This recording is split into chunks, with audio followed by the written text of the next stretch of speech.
I just thought that hearing a clearly grown black man's voice coming out of a tiny little white girl's body was just freaking hilarious. Surprise, What's good, YouTube? It's your man with the plan, MIDI, and in this new series, we'll be trying to answer the question on every artist's mind. How the crap do I get people to listen to my music? Because, we all know it's not just post on YouTube and then boom, you're Beyonce. So join me on my journey to find the answer and see just how far an independent artist can get on a series I'd like to call it.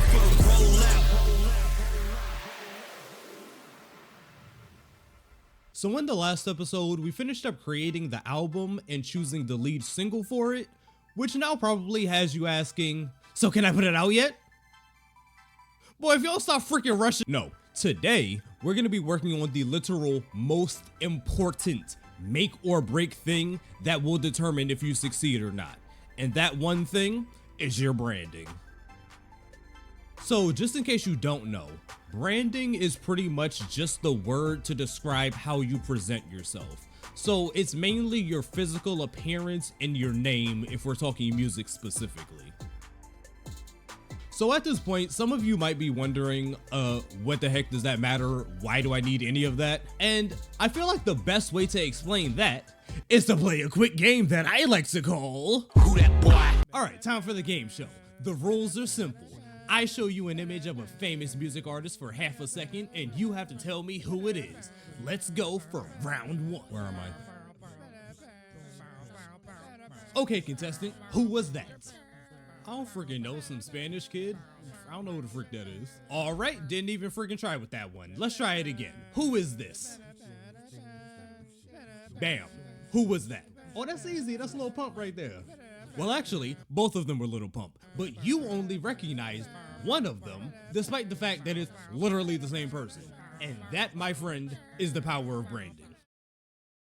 The most important thing with branding is to have a signature look and stick to it. So for example, Pop Smoke has the braids, Lil Pump has the colorful dreadlocks, Tekashi 6ix9ine has the rainbow hair with the tattoos, Daft Punk has the helmets. All of those were conscious branding choices. Now all you people questioning, why are you a little anime girl, can finally stop asking me. It's because of branding. Because I do what the frick I want, nigga. The number one rule is you need to be immediately recognizable, because looking like literally every other random person on the street will make it impossible to stand out or be memorable. A good test to determine if your branding is good is to ask yourself, if someone dressed up as me for Halloween, would anybody have any clue that they were even in a costume? If the answer is no, you have to try again. So for my personal branding, I decided to go for a Daft Punk / Gorillaz kind of like faceless artist approach, because honestly, I just don't want weirdos running up on me in Walmart. So, yeah, y'all don't need to know what the freak I look like. Anyway, the way I decided on my character's image was by basing it on what I actually do. So because I'm a producer first and I make beats exclusively in FL Studio, I use the colors in the FL Studio logo. So orange, black, and green. And I incorporated those into my own color scheme so that anyone familiar with the program immediately makes the connection. And then the reason why I chose for my model to be that of a little girl is because I just thought that hearing a clearly grown black man's voice coming out of a tiny little white girl's body was just freaking hilarious. Surprise, It's something memorable, like it sticks in your mind as something that stands out, and that is the most important thing. As far as your name, the most important thing is for it to be easy to remember. So my name MIDI is a play on MIDI files, which is something that most people who create music are familiar with. And because I'm a music teacher, it lets people subconsciously know that I'm all about music and production. Outside of that, it's only 2 syllables, so it's very easy to say and remember, and it's not overly complicated. So it's not something that's gonna be easily mispronounced or something that you're gonna struggle to say. And then the reason why I decided to keep the name for my music is just because the name just works so well, like why not? I can already hear the introverts in the back still complaining and saying, but music is all about the sound of the music. I'm not an actor. Like, what does my appearance matter for music? Well, here's the thing. You're right. You don't need to put any thought into your appearance. You could just be a faceless ghost who drops the music. But the problem is, you will never have a fan base. In order to have fans, especially a loyal fan base, your audience needs to connect with you.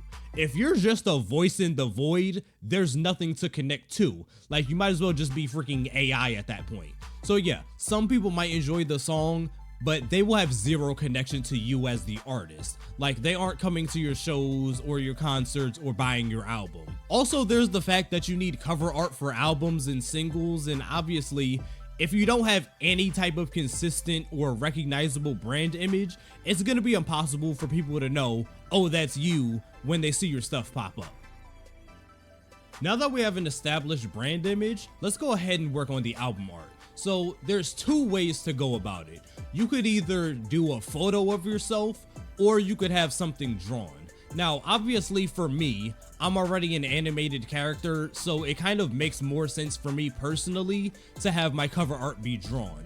And since I'm also an artist myself, I decided to do my own cover art. So as I stated earlier, I want this album to be female focused, and the content of the music itself is very R&B adjacent, so I want that vibe to be reflected in the cover art. So I went ahead and studied a few iconic R&B album covers to drum up some ideas, and this is what I ended up with for the final design.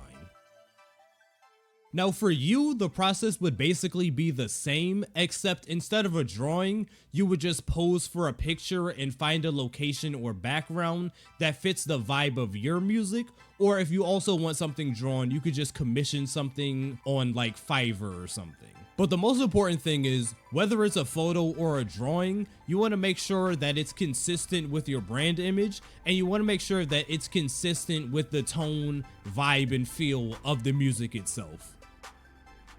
Now that we have the music done and our branding together, yes, now we can finally start getting ready to put the music out. Your patience has paid off. In the next video, we'll be creating a plan for our rollout and our release schedule.